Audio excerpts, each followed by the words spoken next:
हमारे देश में न जाने कितनी ही ऐसी अनसुलझी दास्तानें हैं जिनकी कोई खबर लेने वाला नहीं। न जाने इसमें कितने ही कत्ल हुए जिसमें आज तक कातिल नहीं पकड़ा गया। न जाने ऐसे और कितने केसेस हुए जो अनसॉल्व्ड हैं। और पुलिस की फाइलें पूरे अपने देश में जितनी भी राज्य हैं, मोटी मोटी फाइलें लगभग पड़ी हुई हैं। बट हम सब वही है कि जब जो क्राइम होता है उसके पीछे भागते हैं, फिर जैसे ही वक्त बीतता है उन फाइलों पर धूल चढ़ती है और उन्हीं धूल के साथ हम भी उसे भूल जाते हैं। आज की कहानी एक ऐसी एक्ट्रेस की है जिसकी जब मौत हुई तब ये भी अखबारों में और टीवी पर सुर्खियां बनी। हम जैसे लोगों ने इसे कवर किया, दिखाया, लेकिन आहिस्ता आहिस्ता हम सब भूल गए। ये भी भूल गए कि उस केस का हश्र क्या हुआ, अंजाम क्या हुआ, क्या थी सच्चाई उस एक्ट्रेस की मौत की। अफसोस 12 साल हो गए। 12 साल पहले की ये कहानी है। 22 अक्टूबर 2012 की बात है। ओडिशा में जन्मी एक एक्ट्रेस जिसे शुरू से ही, बचपन से ही मॉडलिंग और फिल्मों में काम करने का शौक था, सपना था। वो ओडिशा छोड़ती है और चेन्नई पहुंच जाती है, पहले अपना करियर बनाने के लिए, फिर वहां फिल्मों में काम करने के लिए, क्योंकि साउथ की फिल्मों का उसे क्रेज था। तो चेन्नई पहुंचती है, वहां जाकर वो जितने भी ब्यूटी कॉन्टेस्ट होते हैं उसमें हिस्सा लेती है और miss Chennai second runner up भी बनती है। ये कहानी है एक एक्ट्रेस विदुषी दास बर्दे की। विदुषी जब चेन्नई पहुंची, उसने ब्यूटी कंपटीशन जीता, तब उम्र 17 साल थी। जब ब्यूटी कंपटीशन जीता तो फिर फिल्म मेकर की भी नजरों में आई और आखिरकार धीरे धीरे उसे कई छोटे मोटे रोल मिले। लेकिन उसकी किस्मत चमकी तब जब 2006 में सुपरस्टार कमल हसन और उनके साथ जो उनकी हीरोइन थी एक कमल हसन के साथ, उनके बराबर में एक रोल मिला विदुषी को। तो कमल हसन की इस फिल्म का नाम था बेट्टैयाडू विल्लैयाडू और इसमें कमल हसन के साथ ज्योतिका थी लीड रोल में। लेकिन एक इंपॉर्टेंट रोल जो था, बहुत इंपॉर्टेंट रोल, वो विदुषी ने प्ले किया। लेकिन फिर धीरे धीरे वक्त बीता और वो एक तरह से टाइट होकर रह गई, तो बहुत ज्यादा फिल्मी करियर छलांग नहीं मार रहा था। इसी दौरान में जब वो फिल्म इंडस्ट्री में थी, अभी छोड़ी नहीं थी, किस्मत आजमा रही थी, तभी उनकी मुलाकात एक सॉफ्टवेयर इंजीनियर केदार से होती है। केदार दो के साथ जब दोस्ती होती है, मुलाकात होती है, धीरे धीरे दोनों में प्यार होता है और लगता है कि दोनों एक दूसरे के लिए बने हैं। इसके बाद विदुषी और केदार एक दूसरे से शादी करने का फैसला करते हैं। लेकिन दोनों ही परिवार इस शादी के खिलाफ था, क्योंकि बहुत सारी चीजें थी, इलाका, जात, फिर और भी कुछ।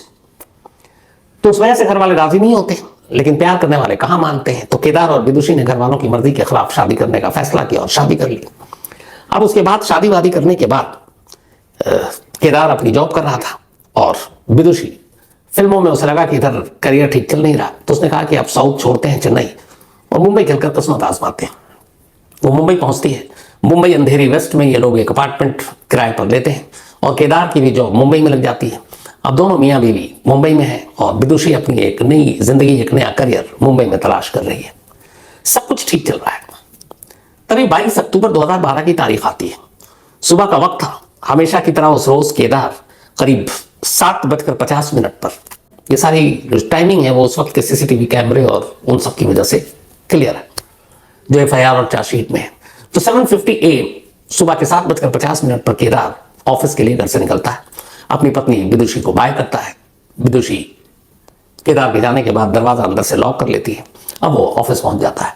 केदार का एक रूटीन था कि जब वो ऑफिस पहुंच जाता उसके बाद एक कॉल करता अपनी पत्नी को कि वो ऑफिस पहुंच चुका है, सब ठीक है। तो ऑफिस पहुंचने के बाद 9:30 पर वो कॉल करता है, लेकिन विदुषी फोन नहीं उठाती। ऐसा होता नहीं है जनरली, पर कई बार ऐसा होता है कि वो वॉशरूम में या बाथरूम में है, तो दोबारा कर लेता है। यही सोचकर उसने फोन नहीं किया। जब कुछ वक्त बीता फिर उसने दोबारा कॉल किया। इस बार भी विदुषी ने फोन नहीं उठाया। उसे लगा कि ऐसा होता नहीं है, कॉल बैक तो आता ही है। फिर लंच टाइम हुआ, उसने फिर से कॉल किया, लेकिन विदुषी ने कॉल नहीं उठाया। अब उसे फिक्र हुई। इधर काम ऐसा था कि वो घर जाकर देख भी नहीं सकता था। तब क्या करे। जब ये शादी हुई थी दोनों की, उसके बाद से ही विदुषी के पेरेंट्स केदार से बात नहीं करते थे। माँ बाप विदुषी के वो आर्मी में थे और इस शादी के खिलाफ थे, तो उन्होंने कभी दामाद को अपनाया नहीं और कभी दोनों में बातचीत हुई नहीं। लेकिन उस रोज कुछ ऐसा लगा कि अचानक केदार ने अपने फादर इन लॉ को फोन किया, अपने ससुर को, और उसने कहा कि ऐसे ऐसे मैं केदार बोल रहा हूँ और विदुषी आज सुबह से फोन नहीं उठा रही और मुझे फिक्र हो रही है। हो सकता है मुझसे गुस्सा हो क्योंकि उसका कुछ झगड़ा भी हुआ था, लेकिन सुबह नॉर्मल सब कुछ हो गया था। तो एक बार आप उसको फोन करके उसकी खैरियत पूछ ली। अब पिता तो पिता है। फोन रखते उसने विदुषी को फोन किया। विदुषी ने तब भी फोन नहीं उठाया। उन्होंने थोड़ी थोड़ी देर में रहकर फोन किए, तब भी नहीं उठाए। कई मैसेज डाले, फिर ये भी था कि सो रही होगी या कहीं चली गई होगी। इधर केदार अपनी ऑफिस में, हालांकि बात बड़ी अटपटी है कि बीवी फोन नहीं उठा रही है, ससुर जिनसे कभी बात नहीं की उनको भी फोन कर रहा है, लेकिन सारी फिक्र होने के बावजूद वो दफ्तर से घर ये देखने नहीं जा रहा कि उसकी बीवी किस हाल में है। खैर इस चक्कर में पूरा दिन बीत जाता है। अब शाम हो जाती है, करीब 8 बजे हमेशा की तरह अपनी शिफ्ट पूरी कर केदार अंधेरी वेस्ट के अपनी उसी फ्लैट में वापस लौटता है। जब आता है तो डोरबेल बजाता है, दरवाजा अंदर से नहीं खुलता, काफी आवाज देता है फिर भी नहीं खुलता। फिर वो दरवाजे पर कान लगाकर अंदर की कुछ सरगोशियां सुनने की कोशिश करता है तो उसे आवाज आती है कि शायद टीवी ऑन है और टीवी चल रहा है, क्योंकि टीवी पर जो भी म्यूजिक बज रहा था उसकी साफ कान तक आवाज आ रही थी। करीब 5 मिनट तक वो डोरबेल बजाता रहता है, आवाज देता रहता है, फिर फोन करता है, कुछ अंदर से रिस्पॉन्स नहीं मिलता, टीवी ऑन है तो उसे शक होता है। इसके बाद वो फिर मास्टर की जाकर कार से लेकर आता है और मास्टर की से अपने घर का दरवाजा खोलता है। 2 चाबी के, एक विदुषी के पास है उसके पास। दरवाजा खोलकर जैसे ही वो अंदर जाता है उसके मुंह से चीख निकल जाती है। सामने ड्राइंग रूम में विदुषी खून से लथपथ पड़ी थी, चारों तरफ शीशे के टुकड़े पड़े थे। वो शीशे के बहुत सारे टुकड़े उसके जिस्म में धंसे थे, उसके गर्दन पर, उसके चेहरे पर, उसके शरीर के बाकी अंगों पर। वो देखकर घबरा जाता है, बदहवास बाहर आता है। सोसाइटी के जो गार्ड और मैनेजर हैं उनको वो बुलाता है चीख कर। सभी लोग ऊपर आते हैं, देखते हैं। फौरन इसके बाद उन लोगों की मदद से उसको वहीं पास में अंबानी हॉस्पिटल है वहां ले जाया जाता है, लेकिन डॉक्टर उसे डेड डिक्लेयर कर देते हैं। अब ये एक पुलिस केस बन चुका था।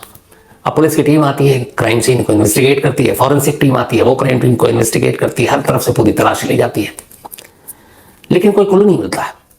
अब पुलिस पोस्टमार्टम रिपोर्ट का इंतजार कर रही होती है। 2 दिन बीत जाते हैं। इस दौरान में पुलिस केदार के पूरे स्टेटमेंट ले चुकी, केदार के इन-लॉज के स्टेटमेंट ले चुकी, क्योंकि उसने फोन किया। जो विदुषी थे उसके कॉल डिटेल रिकॉर्ड खंगाला तो पता चला कि जिस दिन ये हादसा हुआ 22 अक्टूबर 2012 को, उस दिन विदुषी के मोबाइल पर कुल 80 कॉल आए थे, 80, और इसके अलावा कई मैसेजेस थे। इनमें से एक मैसेज एक किसी मॉडलिंग एजेंसी का था जिसको 25,000 रुपए 25,000 वापस लेने थे, और उसने वो मांग की थी कि मेरे 25,000 लौटा दो, क्योंकि शायद कोई डील हुई नहीं थी और एडवांस ले चुकी थी। बाकी इनमें से ज्यादातर फोन विदुषी के पेरेंट्स के थे, कुछ दोस्तों के थे, कुछ और ऑफर के थे जो मॉडलिंग के लिए आए थे। उनमें से जितने फोन नंबर थे पुलिस ने हर एक नंबर को टटोला जो अननोन थे फैमिली के बाहर के, पर कोई सुराग मिला नहीं। और फिर केदार के ऑफिस में जाकर पता किया गया तो पता चला कि हाँ वो सुबह आया था 8 बजे दफ्तर और शाम को 8 बजे ही घर पहुंचा, तो वो भी वहां मौजूद था। जो अपार्टमेंट के गार्ड थे उन्होंने बताया था कि सुबह उसने केदार को जाते हुए देखा, रात को 8 बजे आते हुए देखा। तो सारी चीजें ये थी कि मामला पता नहीं क्या है। अब पुलिस के पास एक ही था कि पोस्टमार्टम रिपोर्ट आए। अब 2 दिन बाद पोस्टमार्टम रिपोर्ट आया, तब तक ये मौत एक पहेली बनी हुई है।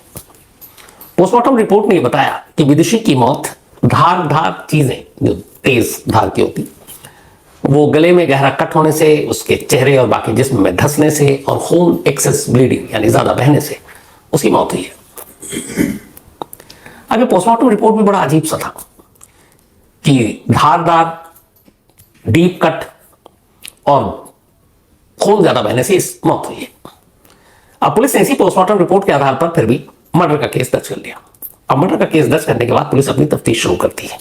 जब तफ्तीश शुरू करती है तो 2 चीजें सबसे जरूरी सामने आई। पहली है कि जो भी एविडेंस थे वो ये बता रहे थे कि सुबह केदार जब ऑफिस के लिए गया तब विदुषी घर में थी, और केदार के जाने के बाद उस घर में कोई आया नहीं, और घर अंदर से लॉक, क्योंकि ये खुद केदार ने स्टेटमेंट दिया कि जब वो आए तो घर लॉक अंदर से था। तो घर के अंदर एक, वो भी विदुषी, और विदुषी मरी हुई, तो फिर कातिल कौन? अब पुलिस का पहला शक इन्हीं सब चीजों से केदार की तरफ जाता है। अब वो केदार नंबर 1 सस्पेक्ट, उससे पुलिस पूछताछ करती है, लेकिन केदार अपनी पूरी कहानी बताता है। फिर पुलिस अब जब सस्पेक्ट है तो फिर रीजन या मोटिव भी तो पता करेगी। तो फिर मियां बीवी के रिश्तों पे बात शुरू होती है। उन बातों में कुछ नई कहानी सामने आती है। पता चला कि शादी के बाद तो सब कुछ ठीक था, लेकिन फिर वक्त बीता, जब चेन्नई से मुंबई आने का फैसला हुआ तो पति पत्नी के बीच में बहुत सारे डिफरेंसेस थे, क्योंकि केदार भी ठीक ठाक चेन्नई में अपना किसी एमएनसी में काम कर रहा था बतौर सॉफ्टवेयर इंजीनियर। वो वहां कुछ और ट्राई करना चाहती थी, फिर मुंबई भी जाना चाहती थी। अब मुंबई में वो आए तो पति वहां रहे, ये फिट नहीं है, तो दोनों को एक साथ आना है। और इसी दौरान में अब जब फिल्मी दुनिया होती है वो बड़ी अजीब होती है। यहाँ आपको कामयाबी मिलती है तो ठीक, कामयाबी जब मिलती है तो आप उस पोजीशन पे हो तो उसको बनाए रखना मुश्किल, नहीं मिलती है तो फिर एक ललक, वरना फिर बहुत सारी नेगेटिविटी आती है। तो विदुषी उन्हीं चीज़ों से गुजर रही थी। उसे लगा कि कमल हसन जैसे एक्टर के साथ काम किया लेकिन फिल्मी करियर ऊपर नहीं जा रहा है, तो नेगेटिव चीज़ें भी आने लगी और इन्हीं सब चीज़ों की वजह से वो थोड़ा डिप्रेशन का शिकार हुई। बीपी हो गया उसको, हाई ब्लड प्रेशर, देन वो डायबिटिक हो गई। तो ये सारी चीज़ें थी। फिर भी ये लोग मुंबई आए। मुंबई में अब उसका इलाज भी चल रहा है और ये पता चला कि वो डायबिटिक थी। साइकेट्रिस्ट को भी उसको दिखाया गया, उससे भी इलाज चल रहा था। घर वालों की मर्जी के खिलाफ शादी की थी। तो ये सारी कहानी तो आई, लेकिन ऐसी कोई भी एक क्लू या ऐसा प्रूफ या सबूत सामने नहीं आ रहा था जो ये साबित कर सके कि केदार ही कातिल है। क्योंकि केदार की मौजूदगी जहां थी उस दिन वो कहीं अलग थी। लेकिन एक शक और सवाल था कि बेशक केदार 8 बजे निकला, लेकिन क्या पता कत्ल करने के बाद घर से निकला। अब यहां पे पोस्टमार्टम रिपोर्ट भी रोशनी नहीं डाल पा रही थी कि वो एग्जैक्ट बताए कि ये 6 के बाद कत्ल हुआ है, 10 से पहले हुआ है। उसने कहा इन 6 घंटों के अंदर। तो सुबह से 6 के 12 के दरमियान उन्होंने बता दिया कि जो ब्लड थे वो जिस तरीके से जमे गए थे, उस जमे हुए खून से भी पता चल जाता है कि ये खून कितने घंटा पुराना है। तो वो भी टाइमिंग जो थी वो भी क्लियर कुछ बता नहीं रही थी। अब इसके बाद सारे पेरेंट्स से बात हुई, फिर साइकेट्रिस्ट से बात हुई, उसकी जो सारी बातें थी वो सारी बातें भी सच हुई। तो फिर सवाल ये है कि विदुषी की मौत कैसे हुई। अब पूरे अपार्टमेंट के लोगों से पुलिस ने फिर से पूछताछ करने का फैसला किया। सभी ने अपने अपने बयान दिए। एक लेडी ने बयान दिया कि उसने 22 अक्टूबर की दोपहर एक अननोन शख्स को विदुषी के कमरे में या घर में, फ्लैट में जाते हुए देखा। अब जैसे ये चीजें सामने आई और पता चला कि भाई अब तुम क्यों बता रही हो, तो पता चला कि इस इंसिडेंट के बाद वो कहीं चली गई थी, मुंबई के बाहर आई तो उसे पता चला। तब उसने बताया कि मुझे याद है 22 अक्टूबर को कोई आया था। लेकिन हैरत अंगेज तौर पर वो महिला अपने इस स्टेटमेंट पर कायम रही। लेकिन इत्तेफाक से जो वो टाइम बता रही थी उस टाइम के साथ सीसीटीवी कैमरा मैच नहीं कर रहा था, और उस टाइम में सीसीटीवी कैमरे में कोई भी एक अननोन शख्स विदुषी के फ्लैट तक जाता हुआ नजर नहीं आया। सिर्फ एक बयान है लेकिन प्रूफ नहीं है, इलेक्ट्रॉनिक एविडेंस भी नहीं है। लेकिन यहां एक शक और छोड़ गई एक लेडी कि कोई है जो आया, बहुत मुमकिन है कि वही कातिल हो। पुलिस को कुछ समझ में नहीं आया। अब कितने दिन तक वो केदार के पीछे पड़े रहते, आखिरकार लगा कि कुछ है नहीं तो उन्होंने केदार को भी छोड़ दिया। इसके बाद फिर से पुलिस ने कहा कि चलो इसकी तफ्तीश और करते हैं। तो जो क्राइम सीन की सारी तस्वीरें, वीडियोग्राफी हुई थी, पोस्टमार्टम रिपोर्ट थी, मौत की वजह थी, उन सारी चीजों को फिर से जोड़ा गया तो एक नई कहानी आई। एक नई कहानी पता चला कि जिस ड्राइंग रूम में विदुषी की लाश पड़ी थी उस ड्राइंग रूम में एक अलमारी थी, और उस अलमारी का जो डोर था वो ग्लास का था, कई घरों में होता है। और तस्वीरें देखने के बाद यह भी पता चला कि उस अलमारी के ग्लास 22 अक्टूबर को टूटे हुए थे, शीशा पूरा, और वही वो शीशे थे जो फर्श पर बिखर पड़े हुए थे, और उन्हीं शीशों के बहुत सारे टुकड़े विदुषी के जिस्म में धंसे हुए थे। लेकिन उस अलमारी और उस जगह पर कहीं भी फॉरेंसिक टीम जब गई, पूरे हर एक जगह के उसने फिंगरप्रिंट सारी चीजें उठाई। अलमारी का शीशा टूटा जरूर है लेकिन अलमारी अपनी जगह खड़ी है, और अलमारी पर कोई भी ब्लड स्टेन नहीं है, मतलब खून के निशान नहीं है। तो ये बड़ी अजीब बात थी कि एक अलमारी है घर के अंदर जो यूं ही खड़ी है जैसे खड़ी होनी चाहिए, लेकिन उसका शीशा टूटा हुआ है, शीशा बिखरा पड़ा है पूरे फर्श पर, और उन्हीं शीशों के टुकड़ों के बीच विदुषी मरी पड़ी है। और वही टुकड़े कई बड़े कई छोटे उसके जिस्म के अलग अलग हिस्सों में है, गले में भी कट है और एक डीप कट है, और उससे उसकी जान गई एक्सेस ब्लीडिंग की वजह से। तो जब ये सारी चीजें देखी, उस महिला के बयान से कि अननोन शख्स आया, कोई सपोर्टिंग एविडेंस मिला नहीं, तो पुलिस को लगा कि यह मामला कुछ अजीब है। दोबारा फॉरेंसिक एक्सपर्ट्स और बाकी लोगों से ओपिनियन ली गई कि ये क्या हो सकता है। तो जो पोस्टमार्टम करने वाले लोग थे और फॉरेंसिक टीम, वो एक बात पर डिफर हो गए पुलिस से। उनका कहना है कि देखिए इसमें 2 थ्योरी हो सकती है। एक, इसको high blood pressure, diabetic, psychiatrist से भी इलाज चल रहा है, और केदार ने कहा था कि कई बार वो इन्हीं सब चीजों की वजह से बेहोश भी हो जाती थी अचानक। तो एक ये है कि वो अचानक बेहोश हुई और बेहोशी से पहले वो लड़खड़ाई और अलमारी के उस शीशे से टकराई, शीशा टूटा, वो नीचे गिरी और उसके साथ वो शीशे के टुकड़े सारे नीचे गिरे। ये थ्योरी हो सकती है। और इस थ्योरी में ये भी है कि चूंकि वो टकराई तब तक वो ठीक है, उस टकराने की वजह से अभी तक ब्लीडिंग तो हुई नहीं, खून निकला नहीं, तो अलमारी पे खून के निशान नहीं आ सकते। लेकिन वो टकराई बहुत जोर से, शीशा टूटा, उसके बाद वो लड़खड़ा कर गिर जाती है और फिर वो कांच उसके ऊपर गिरता है, अलमारी नहीं गिरती है, सिर्फ कांच शीशे का टुकड़ा गिरता है। तो ये दलील तो सोची जा सकती है, लेकिन इसके आगे दूसरी थ्योरी गले नहीं उतर रही। वो क्या? वो ये कि अगर मान लीजिए कि वो इसी हाई बीपी या फिर डायबिटिक या फिर बेहोशी की वजह से अचानक उसका बैलेंस बिगड़ता है, वो जाकर अलमारी से टकराती है और इतने जोर से टकराती है कि वो मजबूत शीशा अलमारी का चकनाचूर हो जाता है और वो फिर पीछे की तरफ गिरती है और उसके ऊपर शीशा गिरता है और वो शीशा चुभने से उसकी मौत हो जाती है क्योंकि ब्लीडिंग हो रही है। लेकिन यहाँ एक लोचा है और वो ये है कि जो गले पे एक मार्क है शीशे का वो थोड़ा डीप कट है। तो ये है कि अगर वो अलमारी में जब शीशा टूटता और वो फंस जाती किसी शीशे के टुकड़े में और उससे वो होता, वहां पे ये पॉसिबिलिटी है कि अगर आप अलमारी के शीशे से टकराए और आपका गला फंस जाए टूटे हुए शीशे से तो डीप कट आएगा। लेकिन ऐसी सूरत में फिर अलमारी और अलमारी के इर्द गिर्द ब्लड स्टेन होने चाहिए थे, खून के निशान। लेकिन अगर वो टकराती है उसके हाथ या कुछ और वो फिर गिरती है तो वो शीशे का टुकड़ा इतनी फोर्स के साथ नहीं आ सकता इतने करीब कि वो आकर इतना डीप कट लगा दे। तो फॉरेंसिक और पोस्टमार्टम करने वाले डॉक्टर पुलिस की राय से एकदम डिफर, वो आखिरी तक अड़े रहे कि आप मान ही नहीं सकते कि इतनी कम दूरी पे एक शीशा टूटता है और इस तरीके से आकर ये हो सकता है। और जिस तरीके के बाकी जख्मों के निशान थे, कुछ जगहों पे तो है छोटे मोटे, ठीक है लगे तो लगे, लेकिन जिस तरीके की डीप इंजरी है वो लगता नहीं है कि हादसा हो सकता है।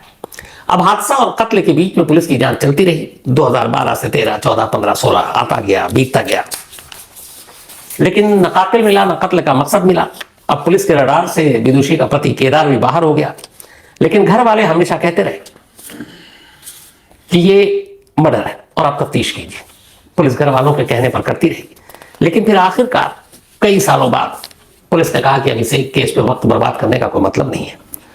तो पुलिस ने जब कोई क्लू नहीं मिला, कोई साजिश की परतें नहीं दिखाई थी, फॉरेंसिक और पोस्टमार्टम करने वाले डॉक्टरों की राय डिफर निकली, तो फिर एक फैसला किया कि इस केस को क्लोज करते हैं। अब क्लोज कैसे करें? तो उन्होंने ये दिखाया कि ये एक एक्सीडेंटल डेथ है। अब एक्सीडेंटल डेथ कैसे हुआ? तो पुलिस के लिए सबसे आसान था, वो ये जो क्लोजर अपनी रिपोर्ट दी है मुंबई पुलिस ने, उसमें ये लिखा है कि उस रोज विदुषी को उसकी बीमारी की वजह से बेहोशी का आलम हुआ और वो अलमारी से कुछ निकालने गई। उसी दौरान वो बेहोश होने लगी। बचने के लिए गिरने से उसने शीशे पे हाथ मारा, शीशा टूट गया, वो नीचे गिरी और शीशे के टुकड़े उसके जिस्म में चुभ गए और वो चूंकि बेहोशी के आलम में थी इसलिए उन टुकड़ों से उसकी ब्लीडिंग शुरू हो गई। खून बहता रहा, उसे एहसास नहीं हुआ और एक्सेस ब्लीडिंग यानी ज्यादा खून बह जाने की वजह से बेहोशी के आलम में ही उसने दम तोड़ दी। तो एक मर्डर नहीं बल्कि एक एक्सीडेंटल डेथ है, यह कहकर पुलिस ने अपनी क्लोजर रिपोर्ट दे दी। लेकिन विदुषी के घर वाले आज भी पुलिस की इस थ्योरी को मानने को तैयार नहीं है।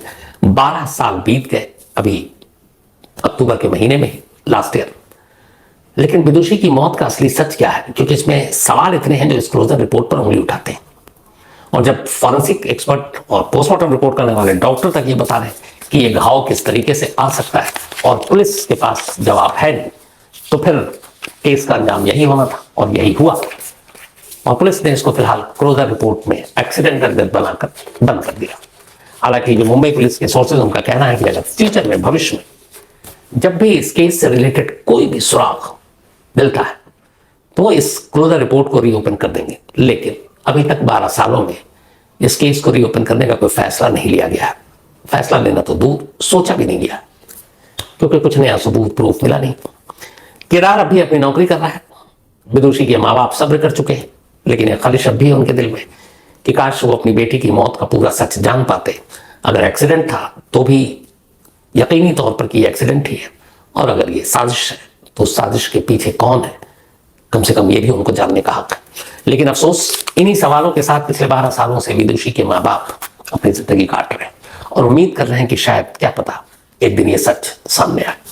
पर फिलहाल 12 साल से तो ये केस अनसॉल्व ही है।